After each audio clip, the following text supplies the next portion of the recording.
जो गोवर्धन पर्वत देवदमन श्रीनाथ जी का दर्शन कर लेता है, पृथ्वी के समस्त तीर्थों और भगवत स्वरूपों के दर्शन का फल प्राप्त हो जाता है। गंधमादन पर्वत पर तपस्या करके जो फल प्राप्त नहीं किया जा सकता, उससे करोड़ गुना फल गिरिराज जी की परिक्रमा, गिरिराज जी के दर्शन से। पर परिक्रमा करने वालों से प्रार्थना है, ये जो आधुनिकता लेकर के ब्रज में आते हो, कृपा करके ऐसी परिक्रमा दूषित मत करो।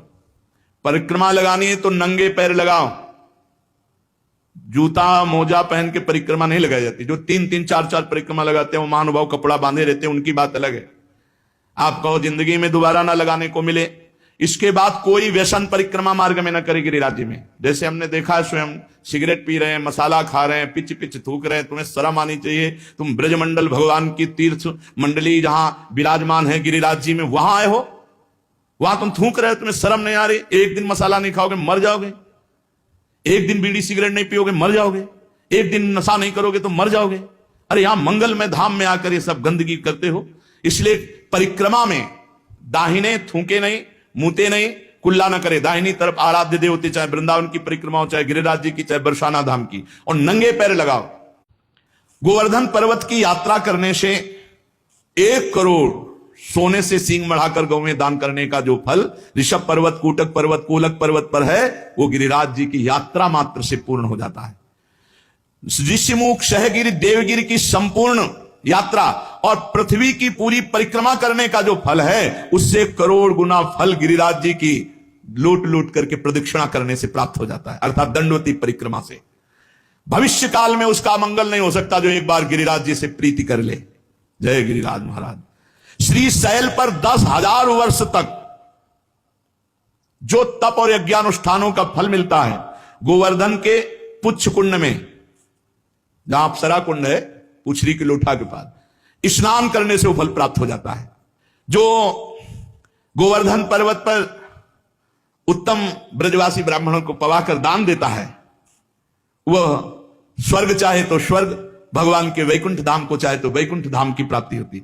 धन होए ना तो ये लाभ लेना चाहिए, भगवान के तीर्थों धामों में जाकर के भूखों को भोजन देना चाहिए, पूज्य जनों को कुछ दक्षिणा भोजन ऐसे करना चाहिए। भगवान दिए हो तो करना चाहिए। यहां 1 का लाखों भगवान देते हैं, मिलेगा, थोड़ा धैर्य रखो। समय, खेती भी बोई जाती है तो अपने समय से फलीभूत होती है। हमारे गोवर्धन पर्वत पर जो मानसी गंगा है, बहुत पवित्र है मानसी गंगा, बहुत पवित्र। अनुभव की बात कह रहा हूं, तभी बार बार हम जब गिरिराज जी की बात करेंगे तो मानसी गंगा की बात करेंगे। सैकड़ों राजसूय यज्ञ करने वाला उतना पवित्र नहीं हो सकता जितना मानसी गंगा में स्नान करने से गिरिराज जी का दर्शन स्पर्श महान पुण्यात्मा को प्राप्त होता है। यदि आपको विश्वास ना हो तो देखो, मैं महापापी हूं, गोवर्धन की शिला स्पर्श मात्र से मैंने भगवान श्री कृष्ण के स्वरूप को प्राप्त कर लिया। अब देखो परिक्रमा लगा रहे हैं, चबा रहे हैं, खा रहे हैं, भुट्टा खा रहे हैं। अरे 21 किलोमीटर है गिरिराज जी महाराज। प्रारंभ करने के पहले कुछ पा लो, बीच में प्यास लगे तो जल ले लो, और जिससे जल पियो उसको ₹1-2 भेंट दे दो।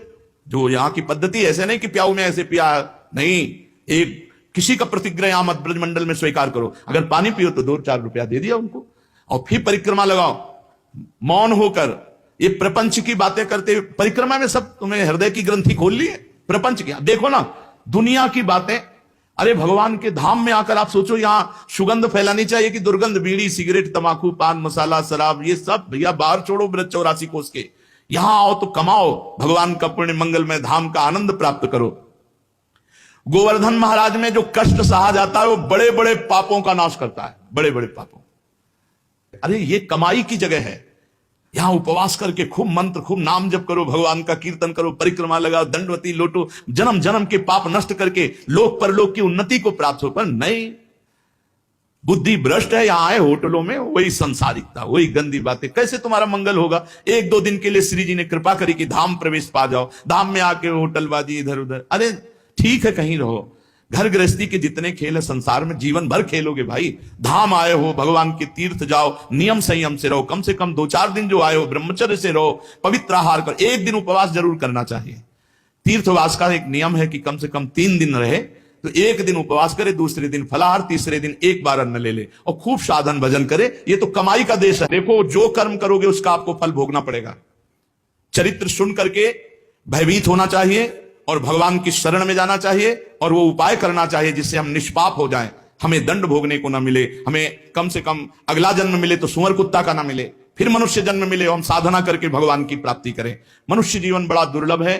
दुख की निवृत्ति के लिए कोई भ्रमित मत होना, बार बार आपसे कह रहे हैं। जब तक आप स्वयं अनुष्ठान नहीं करेंगे, स्वयं भजन नहीं करेंगे, तब तक आपके दुख को कोई मिटा नहीं सकता, नहीं मिटा सकता।